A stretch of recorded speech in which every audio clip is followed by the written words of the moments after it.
The dining room at Hotel Shangri-La offers signature dishes amidst a stunning vista overlooking the Pacific Ocean and Palisades Park. Featuring tantalizing new American cuisine by Chef Kareem Shah, utilizing locally sourced meat, and hand-picked selections from the weekly Santa Monica Farmers Market, complemented by a curated cocktail, wine, and cordials menu.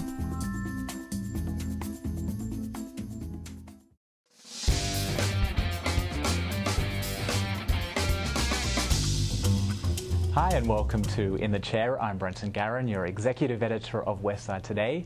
I'm joined by Rick Cole, who is Santa Monica's brand new city manager. Rick, thanks for joining us today. Thank you, Brenton. As I said, you're brand new to the job. How has the first few weeks been? Have you been overwhelmed at all? I've actually been energized. I deliberately chose to spend the first month, I hope, really learning the organization and the community.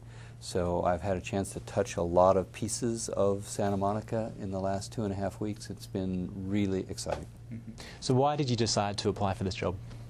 It's probably the most interesting challenge for a city manager in California. It's a city not only has extraordinary assets, but even more importantly has extraordinary opportunities.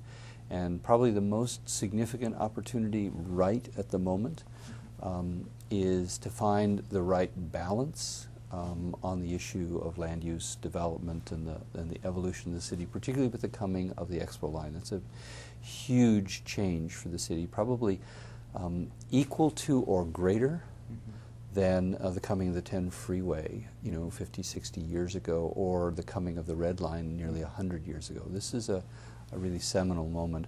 So to have the privilege to be part of helping this community achieve both the preservation of what's good about it and that people really cherish, as well as to take advantage of the opportunity to continue improvements.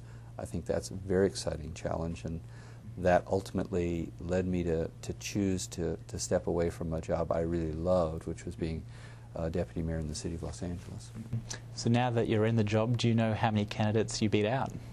I actually don't, except that it was a national search, and again, it is one of the most sought-after jobs in the world of city management, so I'm certain that there were a great many very qualified candidates. And why do you think you stood out and was therefore selected?